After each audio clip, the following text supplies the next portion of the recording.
I'm Robin Hawkins, and you're listening to Watered Down Women. I hope you've rolled up your sleeves and ready to get busy, because today we are unearthing our first victim. Watered down women with diluted dreams, our hope for joy has been washed down the stream. A fool's paradise, hoping to be free, found a new home in the cemetery. As a reteller of Forgotten Voices, my goal and purpose is to give an insight and identity to those who seem faceless and forgettable. In order to convey factual information about real people and events, I will utilize a creative nonfiction style format. This will allow me the freedom to give accounts of these lives in the compelling and sensational manner in which they were lived, yet remain historically accurate. Let's begin by taking a closer look at the first victim on this gruesome exploration and trace the unfortunate steps that led to her meeting an untimely death one blustery winter's morning on a contemptible piece of ground in Ohio's heartland. To gain a better understanding of her story, we need to begin by looking back in time. The year was 1914, and the world was reeling with excitement. On February 12th of that year, the first stone was laid in construction of the Lincoln Memorial. June 28th saw the assassination of Archduke Ferdinand of Austria, setting the stage for World War I. In July of 1914, baseball legend Babe Ruth made his major league debut, and 2 weeks later, Eliza Bell Tackett made her appearance onto the world stage. Eliza, or Lizzie as she was known to her family, was born in eastern Appalachian area of Elliott County, Kentucky. At that time, and in that region, poverty was rampant, and most folks in the area lived in complete squalor. Back then, rural communities consisted of big families with big gardens, big struggles, and little to no incomes. These families relied on human power as much as they relied on the strength of their animals. Just as it was common to see a team of mules pulling a plow, it was quite normal to see a young boy swinging an axe, slaughtering hogs, or wringing the neck of a chicken for that night's supper.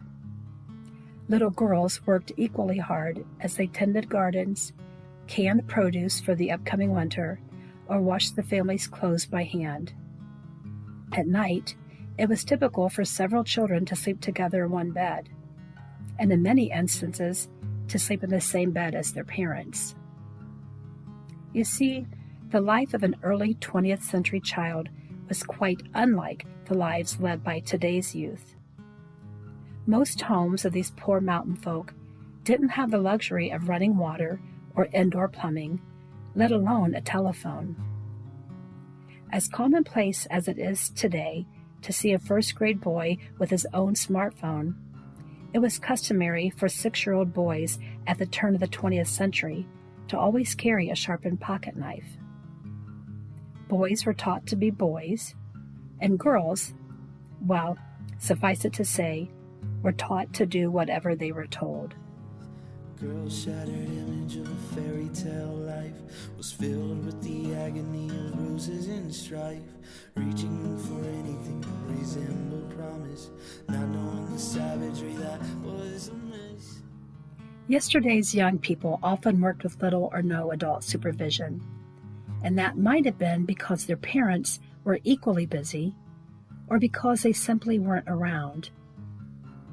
The life expectancy for men in 1914 was about 52 years, and women didn't fare much better with a probability of about 56 years.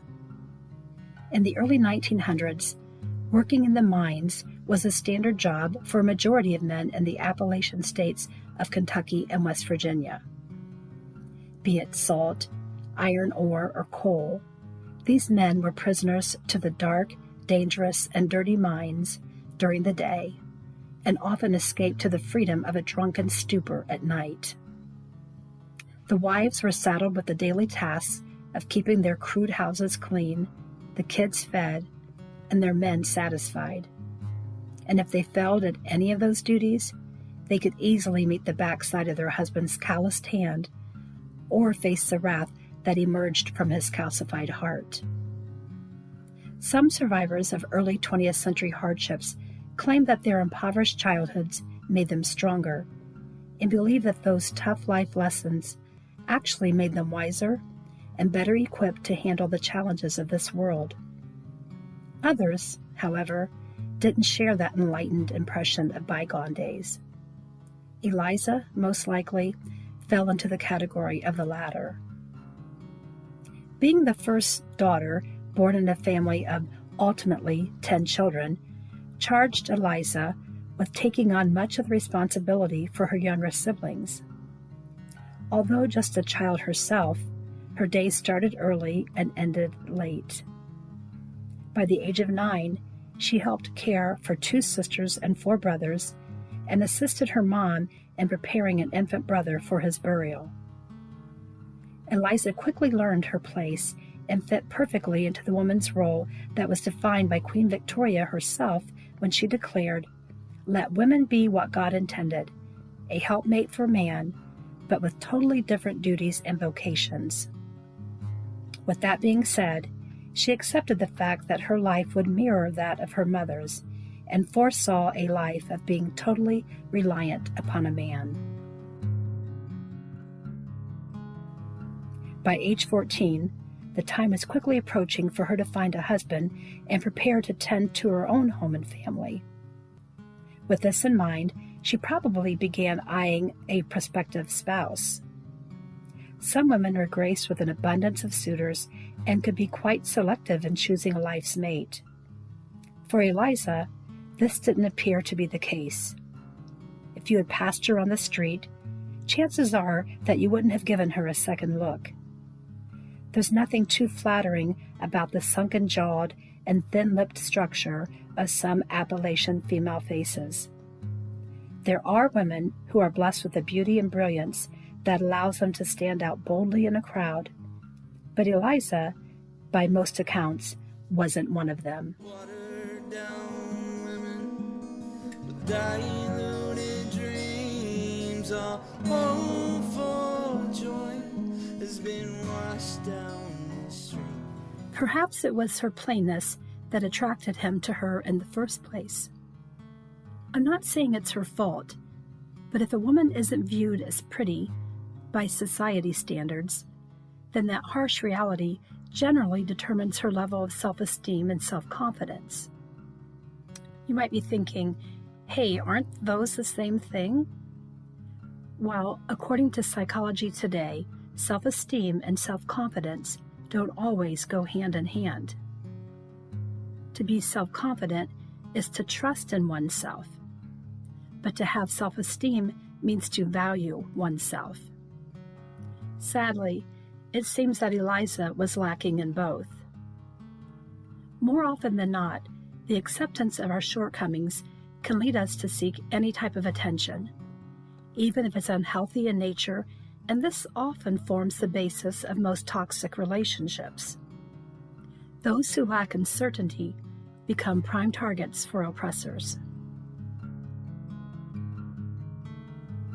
Human beings are curious creatures. One would think that growing up in an impoverished, abusive, or otherwise defective home life would cause an individual to want to escape far away from that type of environment and flee any and all resemblance to its dysfunctionality. A person doesn't just wake up one day and decide they want to be victimized. It's a role they gradually learn to assume. We've all heard the cliches, chip off the old block, or the apple doesn't fall far from the tree. These sayings basically imply that kids tend to adopt the same behaviors of their parents. For example, if a mom smokes, her children will likely become smokers. If a dad abuses drugs or alcohol, his kids will probably experiment with drugs or become addicted themselves. It's not just the physical behaviors they emulate. Kids will often follow in the emotional, maladjusted patterns of their parents. If a child grew up in an emotionally and physically abusive environment, chances are high that she will, in turn, impose that same style of mistreatment toward her own children. When a child becomes accustomed to witnessing behaviors and responses, they soon, for better or worse, learn how they think they are supposed to behave.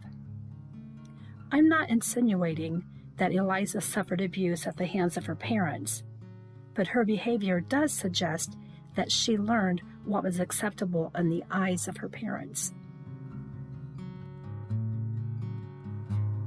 She probably couldn't recall the moment her life changed from being that of a sweet and innocent child to becoming a cynical and mistrusting young adult.